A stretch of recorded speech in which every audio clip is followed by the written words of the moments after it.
नमो सया सव सिद्धाणम। ओम नमो सया सव सिद्धाणम। ओम नमो सया सव सिद्धाणम।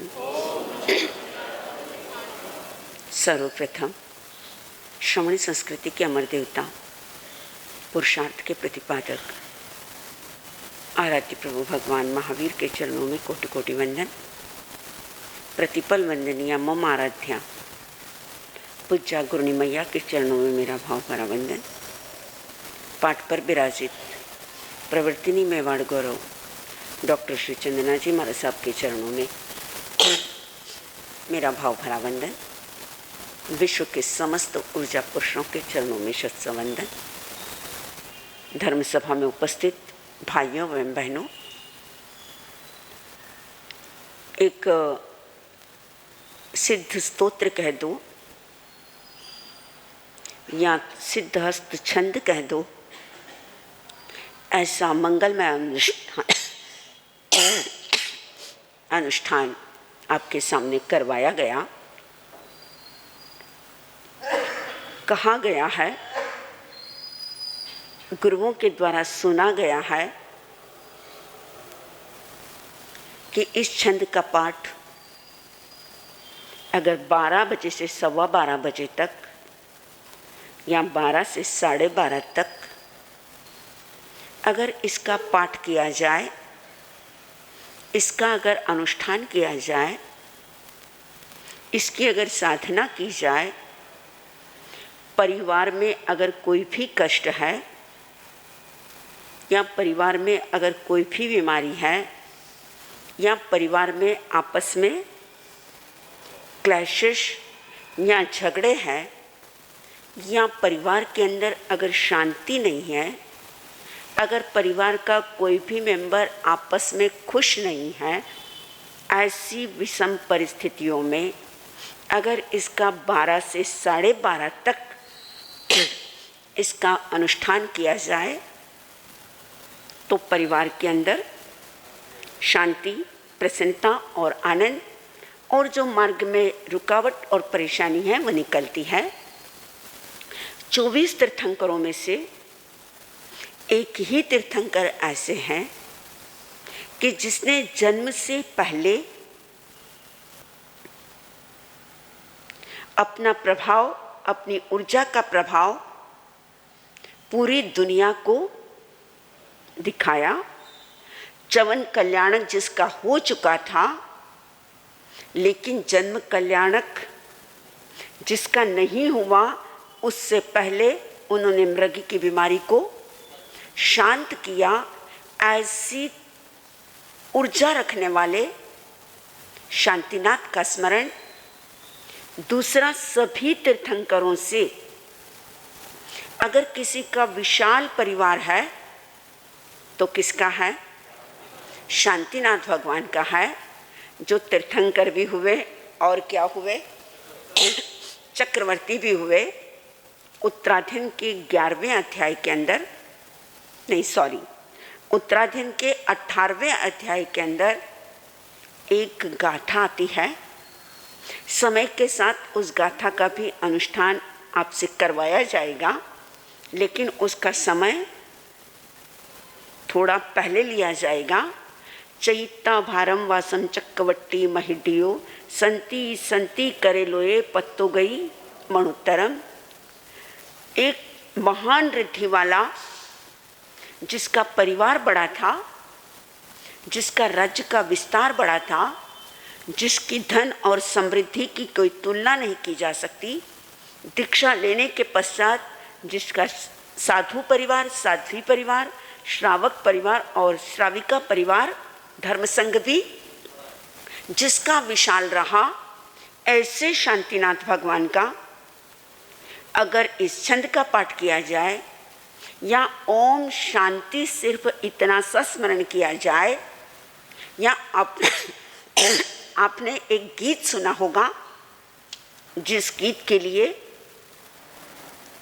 गुरुदेव फरमाया करते थे और श्रद्धेया गुरुवर्या कहा करती थी कि उस गीत को ऐसे नक्षत्र, ऐसे समय, क्योंकि पुराने संत जब भी किसी की रचना करते थे, नक्षत्र, काल और समय, ये सारी चीज़ें देखकर किसी चीज़ की रचना करते थे। जो सबसे ज़्यादा अगर शांतिनाथ की स्तुति अगर प्रसिद्ध है, जिसे हर प्रार्थना के अंदर गाया जाता है और जिसे ये कहा जाता है कि वह सिद्धहस्त, एक ऐसी प्रार्थना है कि जो प्रार्थना करने से, सुनने से एक मन को क्या मिलती है? शांति मिलती है। कौन सा है वह गीत?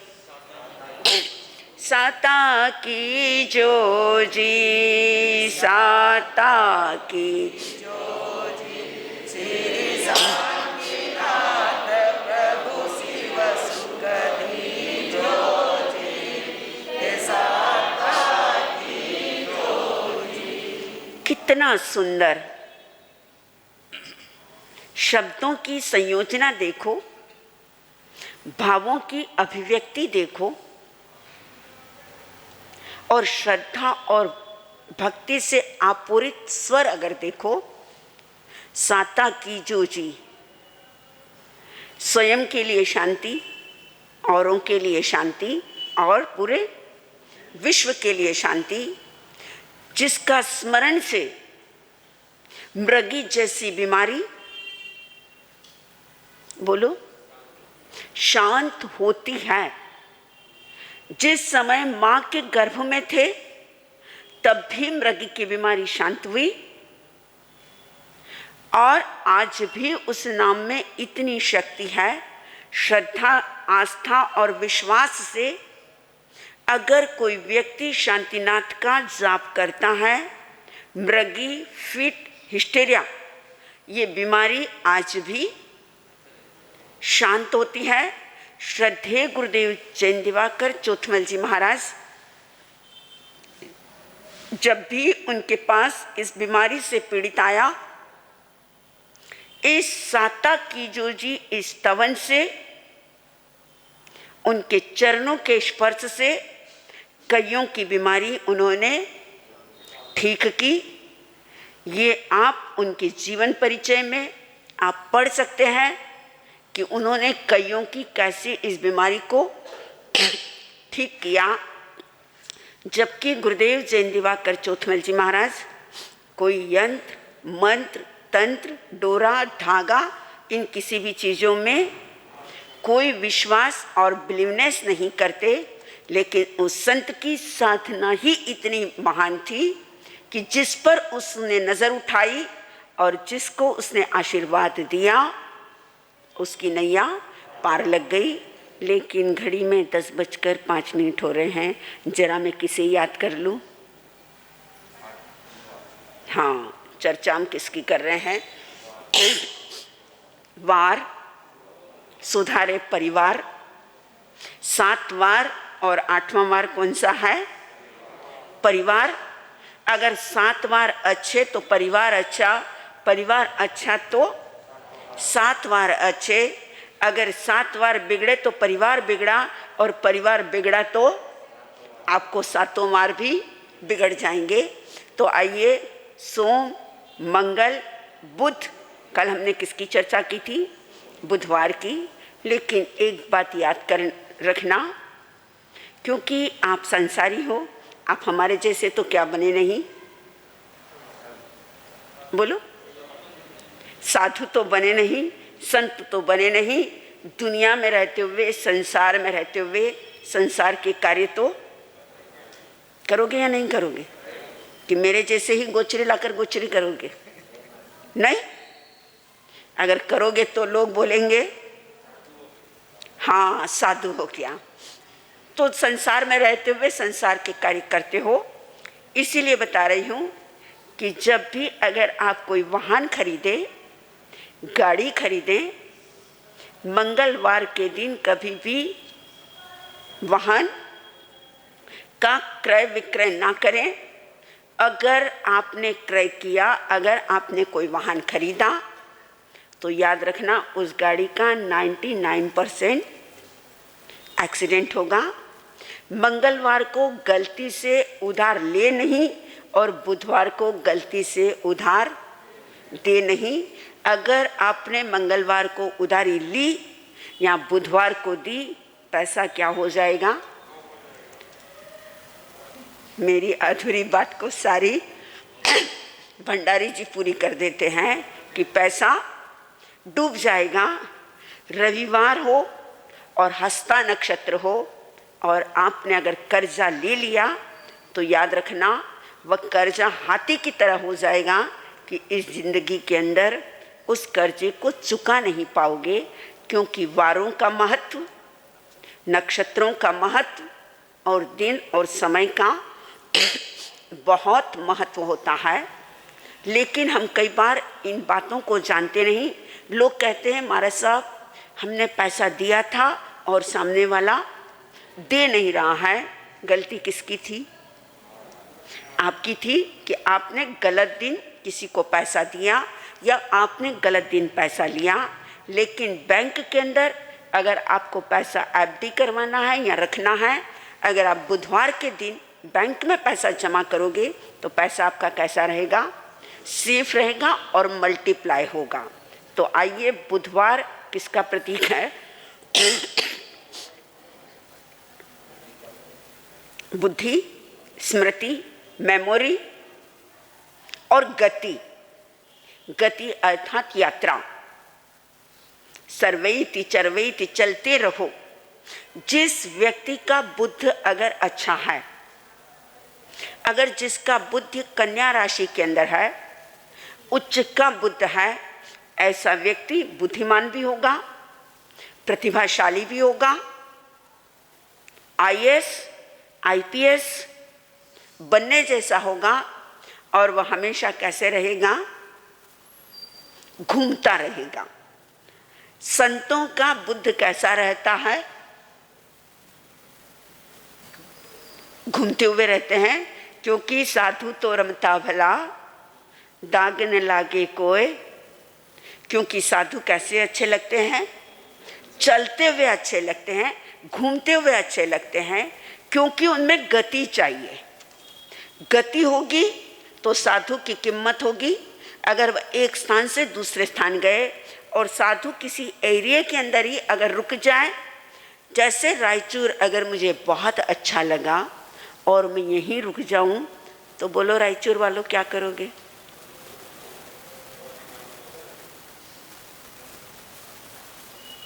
मोहिनी कर्म का उदय होगा तो महाराज आप यहाँ रुक जाओगे।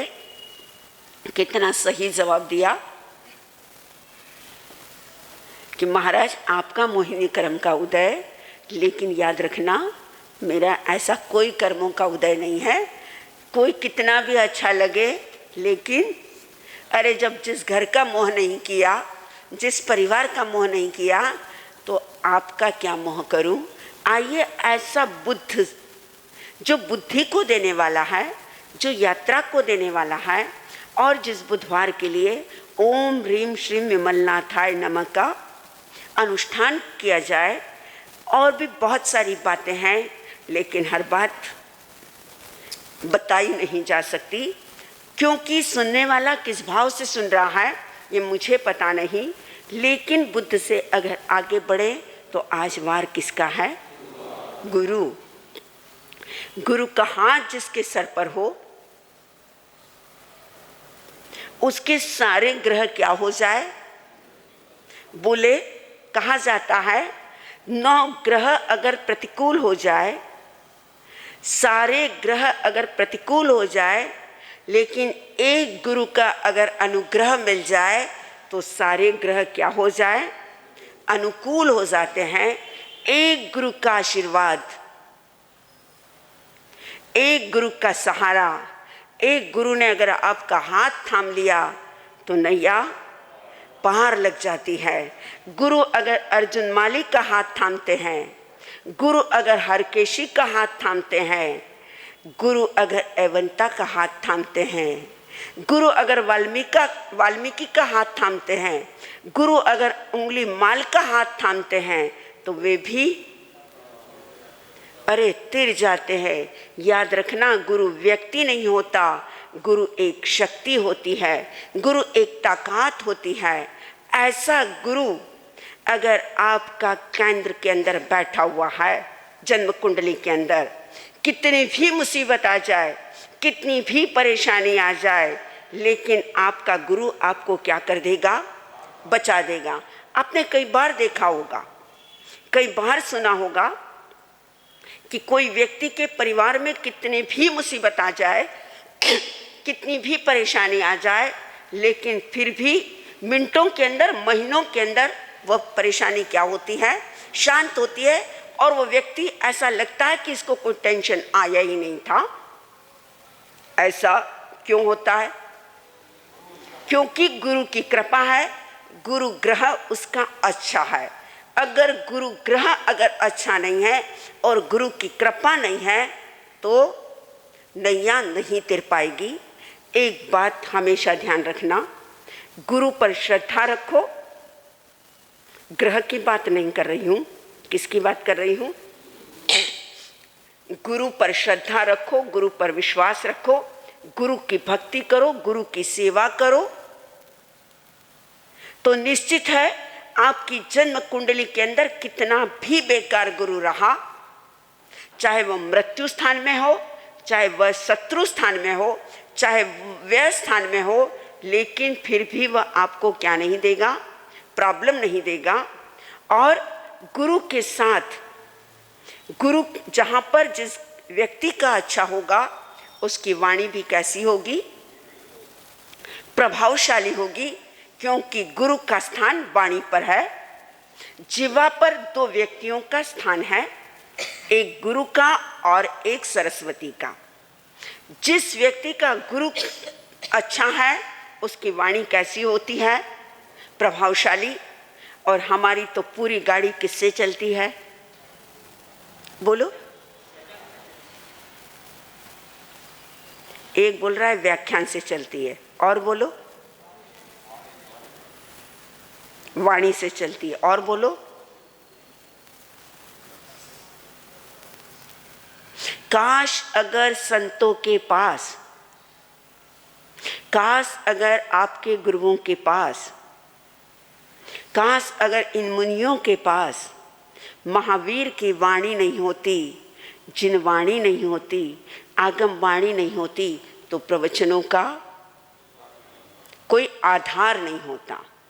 आज कुछ भी कहा जाए, कोई भी संतो पंच महाव्रतधारी, वह जो भी कहेगा